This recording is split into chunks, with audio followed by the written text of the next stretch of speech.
Ayan, ang bilis ko nagbalikan ng mga kapanay. Ang akin naman palang topic for today's video ay kung alam mo nang may asawa ang Pakistani, ay wag mo nang patulan pa. Wag ka nang pumayag na maging second wife o third wife o fourth wife, sa totoo lang. Hanggat maaari. Kung alam mo na na may asawa na yung Pakistani, ay i-let go mo na. Maraming panlalaki dyan, sa totoo lang, napakahirap. Kahit nasabihin mo na arranged marriage lang kasi sila, hindi naman niya love talaga yung asawa niya, napilitan lang siya, ganyan. Kahit nasabihin mong ganyan, asawa pa rin yun.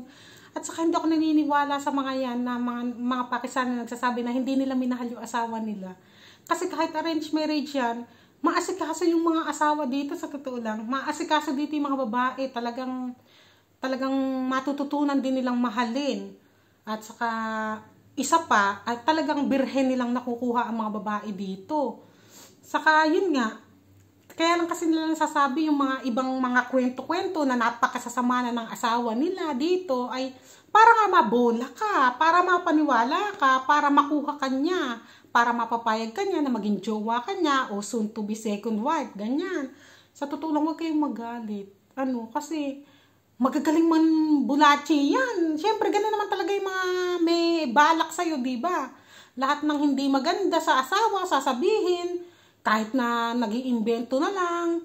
Meron din siguro nagsasabi na totoo, pero mas marami yung nagsisinungaling. Huwag kayong masyadong naniniwala sa mga sinasabi nila kasi hindi totoo. Hindi totoo na yung mga babae dito ay ganun lang. Naku, maasikaso mga babae dito. As in, tubig, inaabot pa sa asawa, panghugas ng kamay, inaabot, maasikaso babae dito. Hindi na nga nila naasikaso masyadi sarili nila dahil sa pag-aasikaso sa asawa nila Saka yung iba pa, kasi mas mabango tayo, Pinay, mas mabango, ganyan. Ewan ko ba't proud na proud pa sila na ganun na yung first wife kasi, ganyan. Ewan ko ha, wag ganun masyado. May damdamin din kasi first wife, sa totoo lang. Kahit na sabihin nyo na, meron pa nagsasabi, pag ang first wife Pinay, wag nang patulan.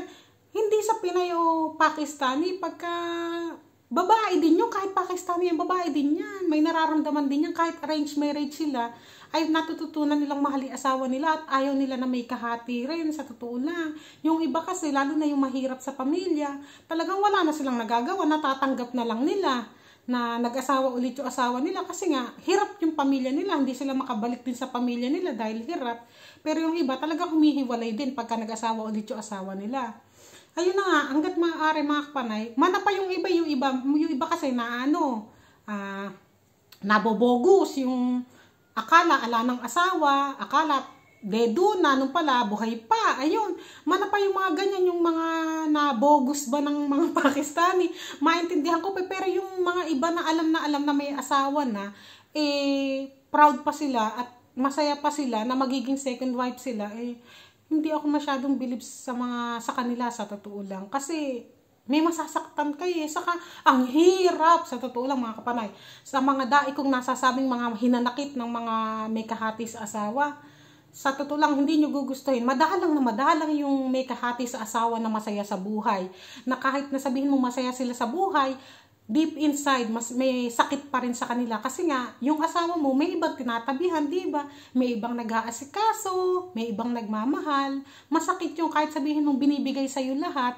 Pag mahal mo ang asawa mo, pag alam mo may nakakatabing iba, masakit yun. Pero kung inasawa mo yung asawa mo dahil sa pera na ibibigay sa'yo ganito, ganyan, kaya mo pinakasalan kahit second wife ka. Kung pera ang nagpapaligaya sa'yo, liligaya ka talaga. Pero kung mahal mo talaga yung asawa mo, masasaktan ka mga kapanay, masasaktan ka. Ang daming mga ganyan na ang sabi ng asawa niya, hindi niya daw mahal yung first wife, ganyan. Pero nung dumating yung panahon na nagkasama-sama sila sa isang bahay, mas pinapanigan niya na yung first wife. May mga ganyan na senaryo dito sa Pakistan na mas mahal pa rin yung first wife, pero marami rin talaga na mas mahal daw sila na second wife. Pero dapat talaga sa Islam ay pantay ang pagmamahal. Pero hindi ko rin kasi alam kung paano ba maibibigay ng isang tao yung pantay na pagmamahal, diba?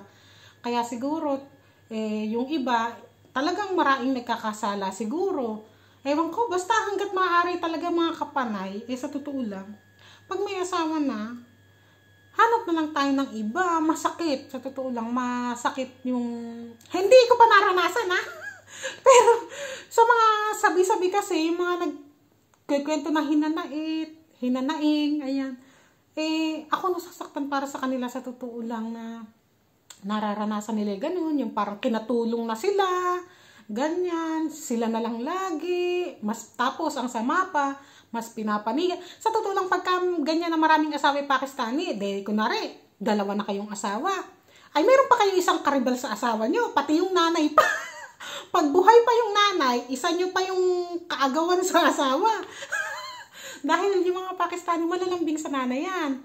Laging nakadikit din sa nanay yan. Tapos, ganun ang mga Pakistani kasi pagka may desisyon na gagawin sa buhay yan, tinatanong muna nila yung mga magulang nila, ganito. Kumbaga, kumukonsulta sila sa magulang nila. Kaya sabi ko nga sa inyo, yung nag-iisang asawa, medyo marai pa rin mga adjustment, mga hindi pagkakaintindihan sa asawang Pakistan. Lalo pa kaya yung dalawa kayong asawa, mga kapanay. Ang hirap-hirap noon, selusan. Totoo naman talaga yung selusan, kahit sabihin na tanggap. Minsan talaga hindi mawawala yung tao tayo. Alam ko, sa kwento ko na to, sa sinasabi ko to, alam ko maraming hindi sasang-ayon sa akin, pero para sa akin kasi ito, mga kapanay, na hanggat maaari talaga, lalo na yung mga kapwa natin Pinay na may anak na sa Pinas o may asawa